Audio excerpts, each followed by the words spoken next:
The first time I heard the nursery rhyme in my grandfather's cabin, it was 2 in the morning and the radio was unplugged. The melody was faint, like it was being hummed through a mouthful of water, drifting through the wooden walls in a slow, looping rhythm. I lay there in the dark, listening to a child's voice sing a song I hadn't heard since I was 5. The same 4 lines, over and over. Welcome to Ember Cold Files. Tonight, we uncover the story of the echoing nursery rhyme, my grandfather's cabin. I inherited the cabin after my grandfather died. My mother wanted nothing to do with it. She handed me the old brass key without looking me in the eye and said, "Clear it out or burn it down. I don't care which." That should have been my first warning. The cabin sat deep in the woods, an hour from the nearest town, half buried in snow by the time I arrived. From the outside, it looked harmless, even peaceful. Smoke-stained chimney, sagging porch, wind chimes made of old keys clinking lazily in the cold air. But as soon as I stepped inside, the air felt heavy, like I'd walked into a room where someone had been arguing only minutes before. There were no obvious signs of anything wrong, just dust, old furniture, and the faint smell of cedar and tobacco. I told myself the unease was just nostalgia and grief mixing together in a strange way. I hadn't been there since I was a child, and even then, my visits were rare and short. The first night, the cabin was quiet. No strange noises, no creaking floors beyond what you'd expect from an old wooden house settling into the cold. I went through some of my grandfather's things, found boxes of receipts, yellowed photographs, and a small stack of notebooks filled with his tight, controlled handwriting. I decided to start sorting in the morning and went to bed in the single back bedroom. At around 2 a.m., I woke up with the feeling that someone had said my name. The room was dark, but the air felt charged, like the moment right before lightning hits. Then I heard it. Round and round the lake we go, never fast and never slow. If you hear the water sigh, close your eyes and don't reply. The voice was small and distant. It sounded like it was coming from inside the walls behind my headboard. The melody looped, each repetition a little clearer, like whoever was singing was moving closer. My heart pounded so hard I could feel it in my throat.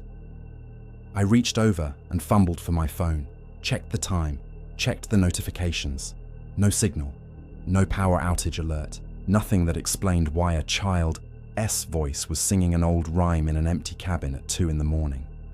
I opened closets, looked under the bed, checked the living room and kitchen. Every room was empty, every window locked. The old radio on the shelf was unplugged, its cord coiled neatly beside it. By the time I got back to the bedroom, the singing had stopped, but the silence it left behind was worse. I lay awake until morning, telling myself it was just a dream I'd carried into the waking world. But deep down, I knew that wasn't true. The next day, I found the first clue. It was in one of my grandfather's notebooks, tucked between pages of grocery lists and rambling notes about repairs. In the middle of a page, written larger than the rest, were the words, "Don't answer the rhyme. Not again." No explanation, no context, just that warning, underlined twice. I kept reading. Further in, the entries shifted in tone. He wrote about night sounds, about small footsteps in the hall, about water running when no taps were on. He mentioned the rhyme by name, the lake song, the same one I'd heard in the dark. One entry stopped me cold. July 12th, they closed the case again. No body, no proof, only a missing girl, but I still hear her sing when the woods go quiet. If the song starts, you keep your mouth shut. You already lost her once.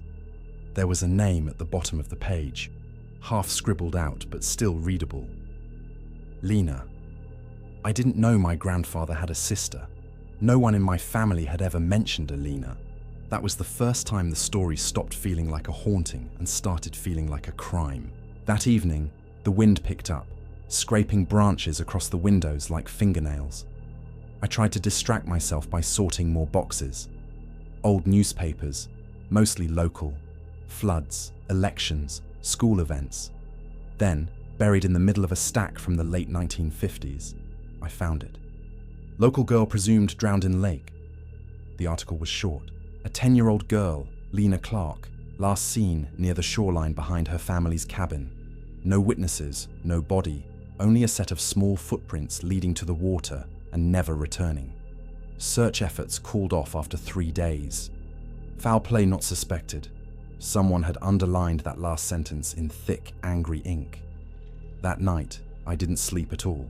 I sat in the living room with a mug of coffee, the article on the table, my grandfather's notebook open beside it.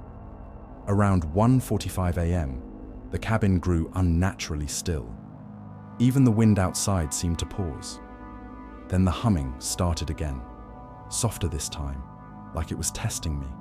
The same 4 lines, circling the room, slipping through the floorboards and the gaps in the walls. I tried to tell myself it was just my mind replaying what I'd heard the night before, but then a picture frame on the shelf turned. Not fell, turned, as if an unseen hand had rotated it to face the center of the room. It was a photo of my grandfather as a teenager, standing next to a girl with dark hair and a crooked smile. On the back, in fading ink, was written, "Tom and Lena, summer before the lake." The humming grew louder. This time, there was another sound under it. Not words, breathing, slow, measured, just behind my left shoulder. I didn't turn around. Instead, I did something I still don't fully understand. I whispered the missing line. As a kid, I'd heard a softer version of the rhyme from my mother once or twice, before she shut it down and told me never to sing it. Now, without thinking, I completed it. If you hear the water sigh, close your eyes and don't reply. If you answer when it calls, you will join it in the falls. The room went silent. The breathing stopped. For a moment, I thought I'd broken whatever was happening. Then, every light in the cabin flickered on at once. The old ceiling bulbs, the lamp I hadn't plugged in, even the weak porch light outside. I saw its glow through the window. They all pulsed in time with a sound I felt more than heard. Drip, drip, drip. Water, somewhere inside the house. I followed the sound down the short hallway, past the bathroom, dry, and toward a narrow door I hadn't opened yet. It stuck when I tried the handle, wood swollen with age, but after a hard shove it gave way. Behind it was a steep set of stairs leading down into a cramped, unfinished space under the cabin. The air that rose up to meet me was damp and cold, carrying the smell of old lake water and something else. Mildew, rotting wood, time. The dripping grew louder with each step. My flashlight beam trembled over dirt walls and low support beams. There, at the far end of the crawl space, water seeped through the foundation, collecting in a dark pool. Above it, carved into the beam with shaky, uneven strokes, were the same 4 lines of the rhyme. And under the last word, in small, desperate letters, I answered, I should have left then. Gone back up the stairs, locked the door, and driven away before sunrise. Locked the door. But there was something else in the dirt, half buried by time and silt, catching the edge of my flashlight. A metal box, rusted but intact. My hands shook as I dug it out. Inside, wrapped in plastic gone brittle with age, were newspaper clippings, a small locket, and a page torn from a police report. The report listed my grandfather, Thomas Clark, as a person of interest in his sister's disappearance. Never charged, never cleared. At the bottom, in handwriting that wasn't his, someone had scribbled, "She followed the song. You let her." The humming started again, inches from my ear. This time, it wasn't coming from the walls. It was coming from right beside me in the dark, close enough that I could feel the vibration in my bones. My throat went dry. For the first time, I spoke into the space, into the damp air and the echoing rhyme. "Lena, I'm sorry." The humming stopped. The dripping slowed. For a heartbeat, everything in that cramped space held still. Then, from somewhere under the cabin, deeper than the foundation, the water sighed. I don't know how else to describe it. Not a splash, not a current. A sigh, long, tired, and old. The lights upstairs clicked off, one by one, as if something had exhaled through the wiring. The air warmed by a few degrees, and for the first time since I arrived, the cabin felt empty. I left before dawn, locked the door, dropped the key in the snow. Months later, when I requested the full case file on Lena Clark, most of the pages were blacked out.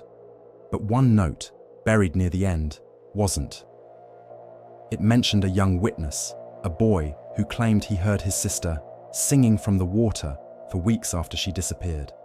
The officer had written, "Child likely coping with grief. Song described as circular, repetitive. Family nursery rhyme? My mother still refuses to talk about her aunt. She flinches if she hears any kind of children's rhyme that mentions water. When I asked her, carefully, if she remembered a song about a lake, she went pale and changed the subject. I haven't been back to the cabin. But some nights, when the house is quiet and the pipes settle, I hear a faint melody in the distance. 4 short lines, never quite loud enough to be certain, always just clear enough to freeze me in place. When it happens, I keep my mouth shut. I don't hum along. I don't answer. Because whatever my grandfather started in that cabin, whatever guilt he tried to bury under the floor and in the walls, I have the feeling it isn't finished. It's just waiting for someone to reply. For more stories like this, subscribe to Ember Files, where the quietest whispers echo the loudest truths.